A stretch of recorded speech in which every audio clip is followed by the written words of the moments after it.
Hi, and welcome to Education Roundtable. This is Larry Petricaro, and my guest tonight is Nubia Wilson. Nubia is a soon-to-be member of the Board of Education here in Maplewood, South Orange.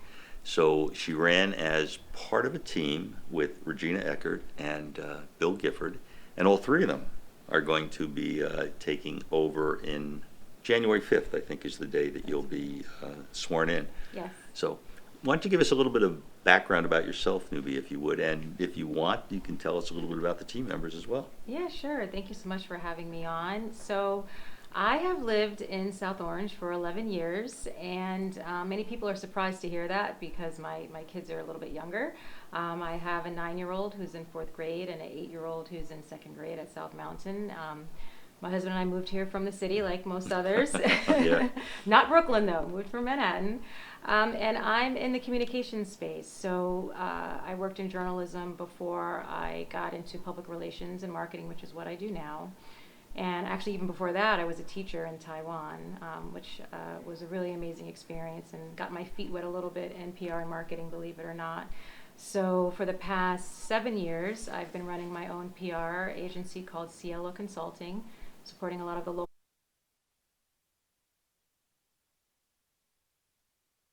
I have a TV and film production company, and I love to write, and I'm a mental health advocate. Okay, so do you have time to do anything else? I know. I know. I wear a lot of hats, but it's I enjoy that Great. a lot. Yeah. That background you talked about, was there any part of that when you had a interface with the school system with your kids, I guess Yes. being in school, Yes. that animated you to run, or what was the impetus behind deciding to be a member of, or wanting to be a member of the Board of Ed? Yes, thanks for asking. And I'll bring up how Regina and Bill also got to that decision Okay. too. So for me, it really started during COVID, the onset of COVID, and Regina had a similar story where our children were virtual, which was very to make more time to watch board meetings and be more tuned into what was going on in our school district. And it uncovered that there were some dysfunction and some things that we felt weren't running as smoothly as they could be when it came to specifically board dynamics and decision making for our children. And my feelings at the time were, how are my children going to thrive in this district? I mean, before COVID, I was concerned a little bit about the district and my son in particular, because when I first moved here, I moved here because of the schools and the diversity and being able to have space and a backyard and a parking space that wasn't going to cost a lot of money, a free parking space. And I slowly started to meet other Black mothers, and especially Black mothers of high school age sons, and they were saying, oh, my son's actually in private school. And I was like, what? I'm paying these high taxes? Like, you're paying these high taxes and you're putting him in private school? That's a shock. So in the back of my mind, there was always a little bit of a concern about my son's ability to thrive. But I used to say to myself, oh, by the time he's in high school, things will probably change and be better. So with that said, paying more attention between 2020 and 2021 allowed me to see a little bit more of the dynamics. And I started to become more involved. I started to email the Board of Ed, and particularly Dr. Taylor, quite a bit, just saying, hey, have you thought about this creative idea for helping to get some of the most vulnerable students back in school with a mask on, to be able to be in person? And he saw my name a lot. And I really appreciated that. He always responded to me. And Regina, the same. She started to look at the board meetings more and became a board watcher.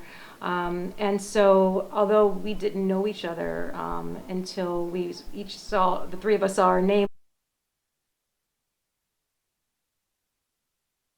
each of us separately had our own mission and vision for why we wanted to run for the board. And mine was to refocus on teaching and learning, to further create a better connection with the community. I felt like there was quite a bit of a divide with how the board operated and how they seemed to feel like parents were an obstacle and not so much a part of the process of educating our children. And I'm a communications expert.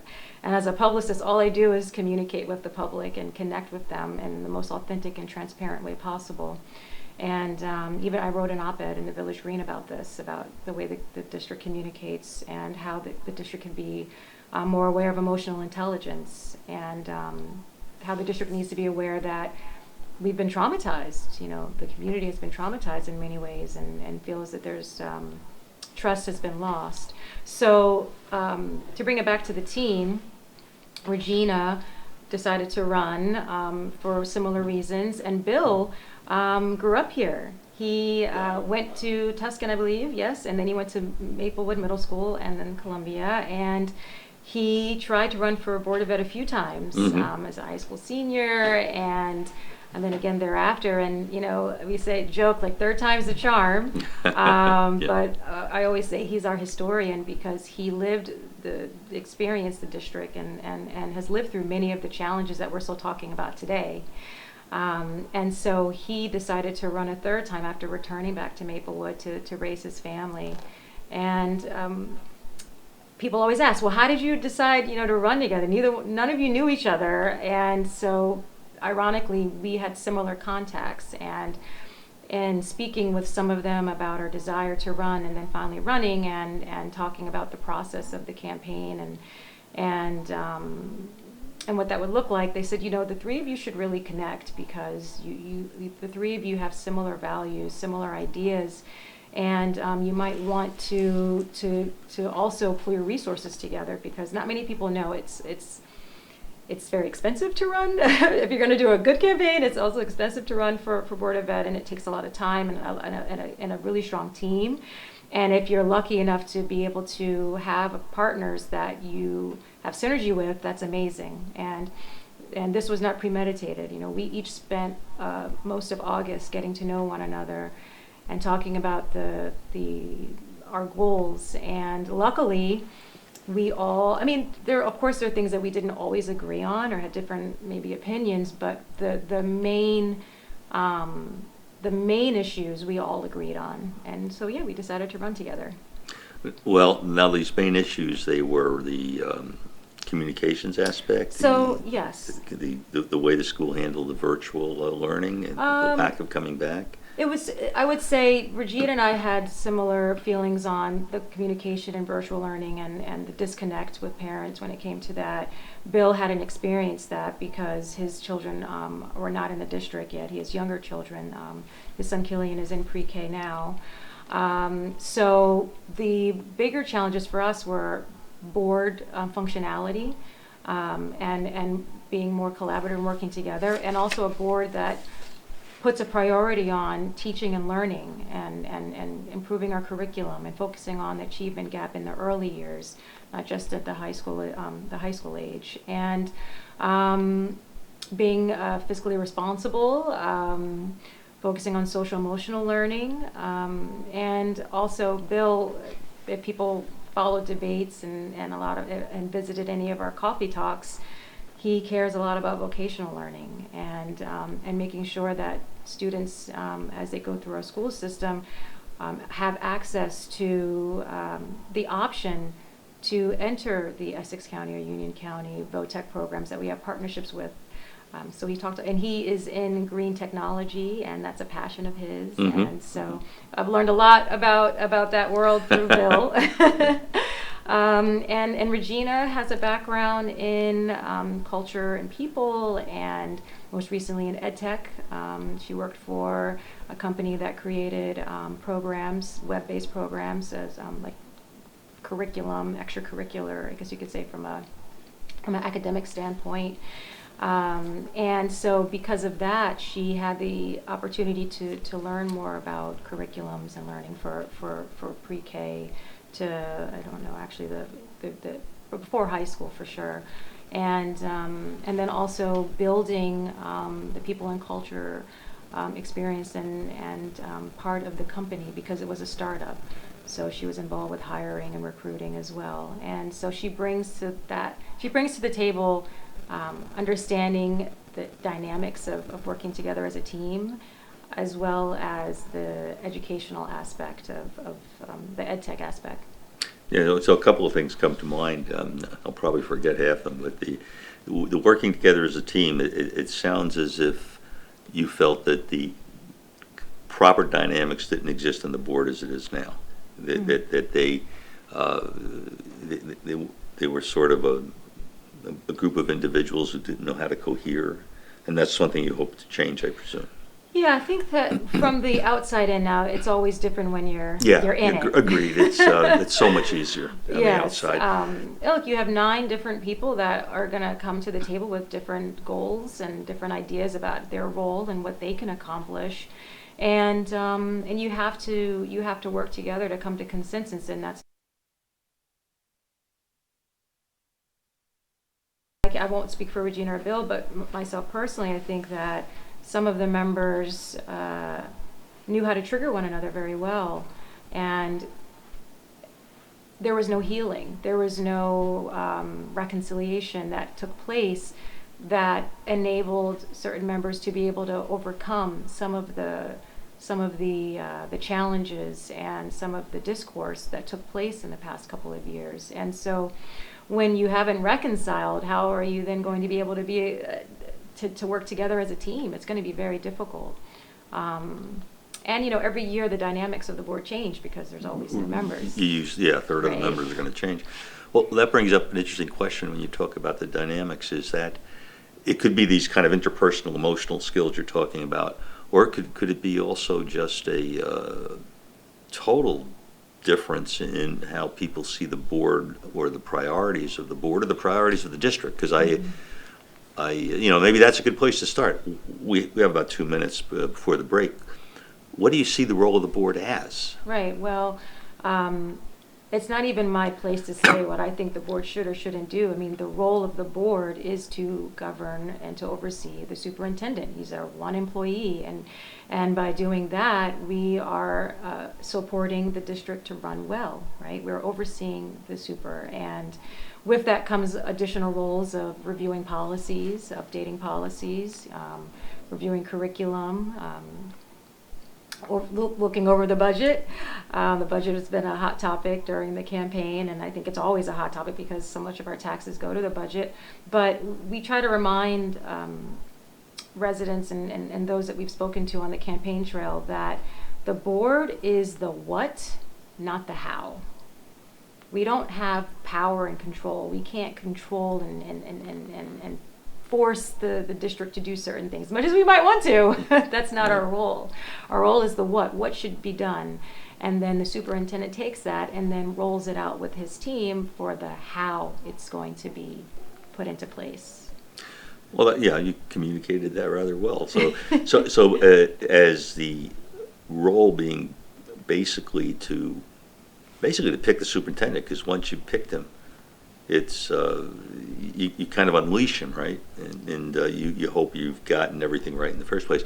We're going to have to take a break. So we're going to have to take a break, but if you'll stay with us, we'll be back in about a minute, and we'll continue our conversation with Nubia Wilson.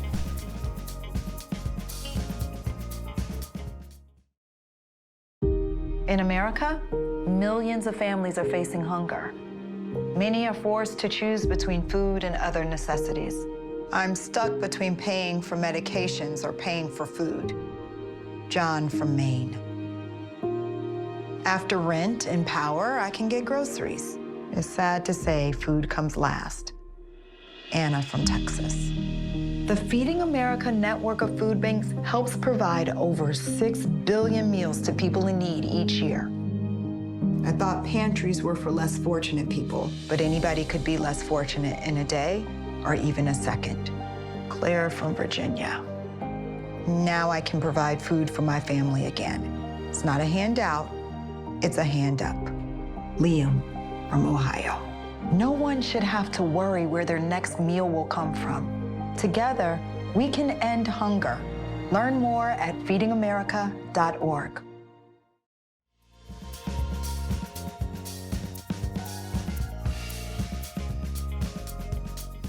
Hi, and welcome back to Education Roundtable. This is Larry Petricaro with Nubia Wilson. And before the break, we were talking a little bit about the role of the Board of Ed. And as Nubia said, it's basically to select and supervise the superintendent of schools. As she said, they're not the direct manager, so to speak. In that sense, you're sort of you're indirect. If you pick the right person should be doing those things that move the district forward.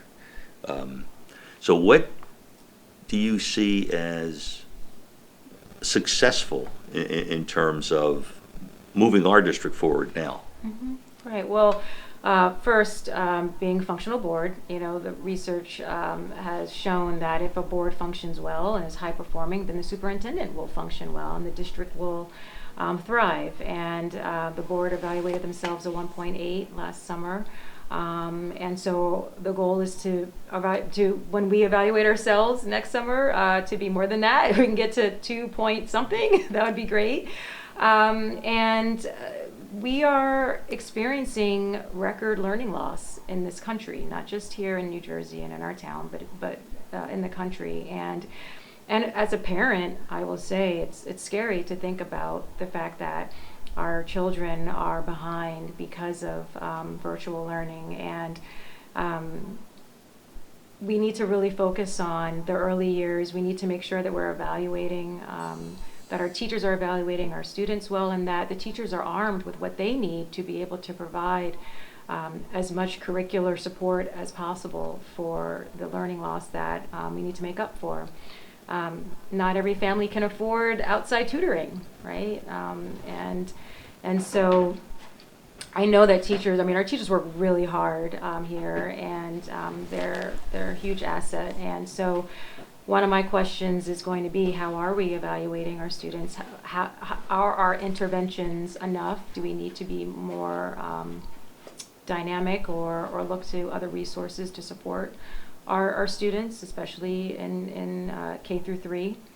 And then also looking at the social emotional part of this. We young students are dealing with a mental health crisis. Teachers are dealing with a mental health crisis. We all are dealing with it, but from the school point of view, one of the goals of the board has been to create a social emotional learning program, restorative justice and social emotional learning program. And I've seen some of the strides and some of the goals that the superintendent has put forward in his plan.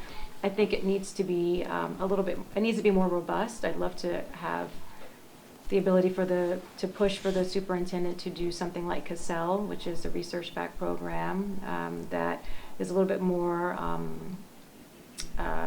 not just in the classroom for students, but also involves the teachers, also can involve how the parent community can be involved as well. So, as I said, a little bit more robust.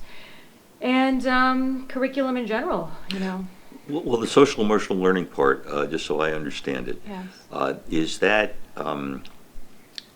like a course, or is that something that has to overlay everything that's taught? Is it an approach to the way teachers teach and students learn, or is it something different that maybe I'm just missing? Yeah, so there's different ways to look at it. There's the approach to being able to observe, understand the cues of a child, and if they might need maybe some additional support, maybe some type of intervention depending on their behavior in class, for example. There's the intercommunications part of it, where how are children able to communicate with one another? How are they able to communicate how they feel? And some of these things classrooms do already. I remember when my daughter was in kindergarten, they had circle time in the morning to talk.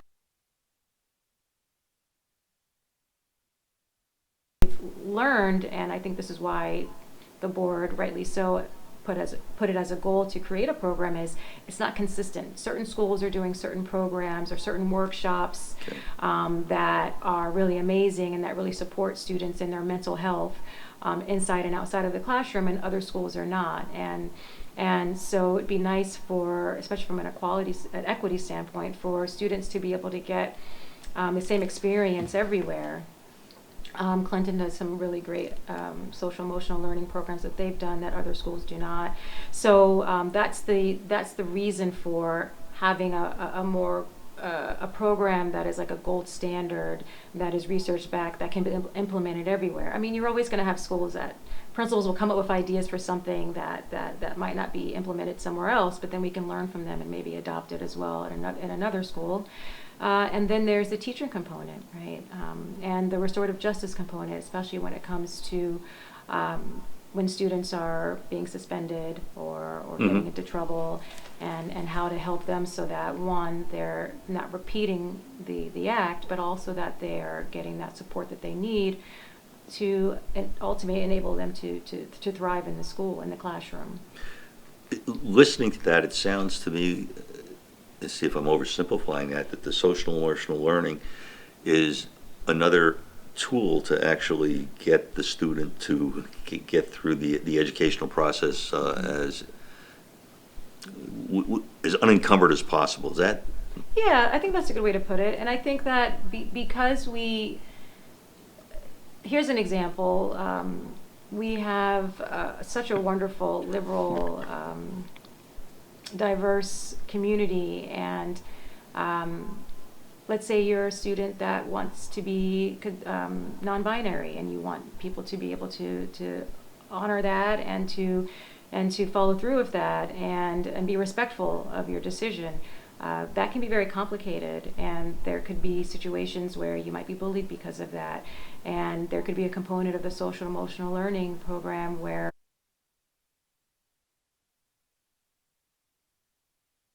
there's an opportunity for students to connect with one another about that topic and to learn and understand, so that you can diffuse the situation and reduce any type of potential harassment or bullying.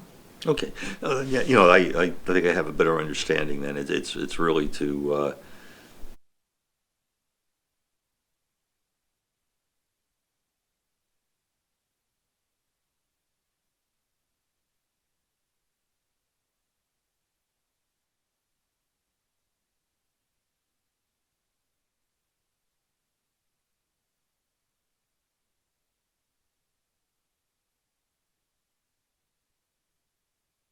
should the board have toward people like me, for example, or my kids have been gone 20 some odd years, or people who may never have had kids in the system, and to give them, to make them understand the importance and appreciate what the school system does for a community.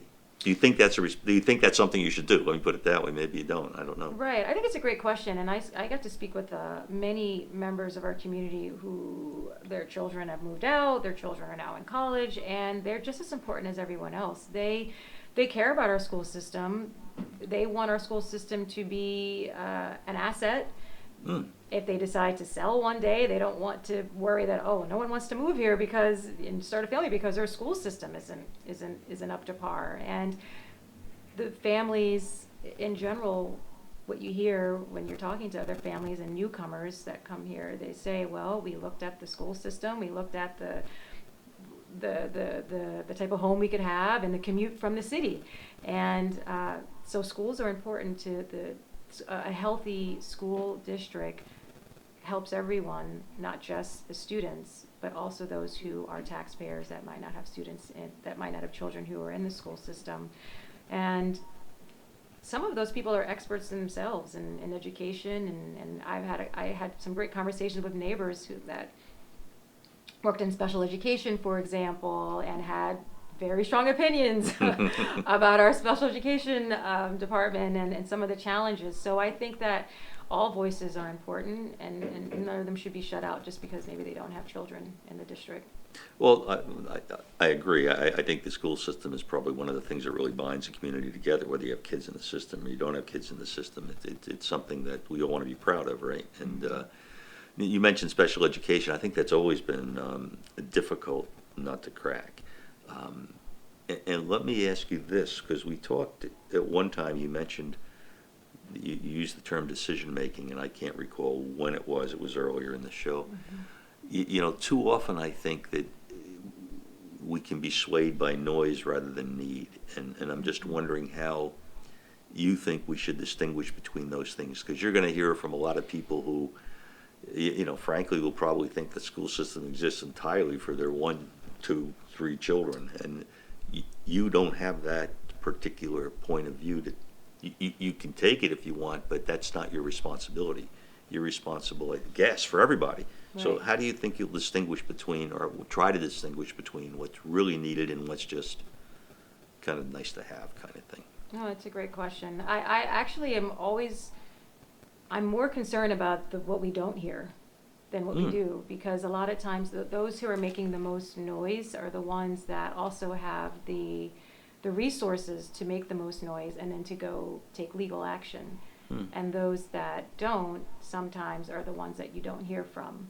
So I think that's one of the reasons why social media is great, because you might hear from voices that you wouldn't normally hear from, that aren't going to court for their issues. Of course, social media also has a lot of cons to it, but but one of the things that I tried to speak out on during the campaign trail was that families of color are upset about transportation, because everyone was trying to say, oh, it's only the white families, the affluent white families are complaining about the lack of transportation.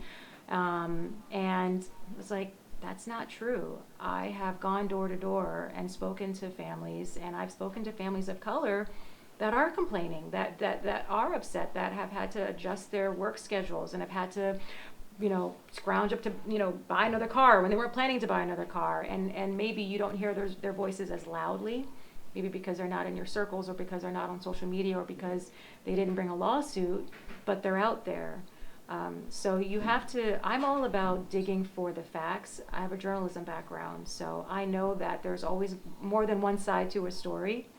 And I want to know all the sides. I want to have all the details and facts in front of me. And if we don't have them, then we need to get them, which is why the survey for the intentional integration initiative was so important. And they didn't do the 2 surveys they were supposed to do in the first year of that program. And those surveys are supposed to go out in January, I believe, or in Q1, as we say in my industry, Q1 2023. But yeah, if we need to gather information, we can't just listen to the loudest person in the room. Can't agree more. The thing with intentional integration, as I understand it, is to try to make sure that you're integrated at as low a level as possible. And frankly, I just don't see how you can avoid transportation. And so that's going to be one of the decisions you and the board are going to have to be faced with, because it's probably going to be a very loud parent that doesn't want to have to take their kids here or take them there, or wants them to be in a local school. But that also seems to be, in my mind at any rate, in conflict with the overall goal. How you address that, I don't know. Maybe you can address some of that by staggering starting times. I mean, I've read all this information that says high school students should start a lot later, and elementary school should start a lot sooner. We've only got a couple of minutes. Actually, we don't have a couple of minutes. We only got a couple of seconds. So with that in mind, what would you like to tell us about what you hope to get accomplished? 15 seconds. 15 seconds. Staying connected to the community, being open to hearing all sides, and showing that we are dedicated and focused on putting children first. Okay, Curriculum thank and learning, and having great teachers stay here. And work on that functionality. Yes. I think you can get that teamwork going. Yeah. Well, teamwork Nubia, for thank sure. you. Thank you for being here. And thank you for joining us on Education Roundtable.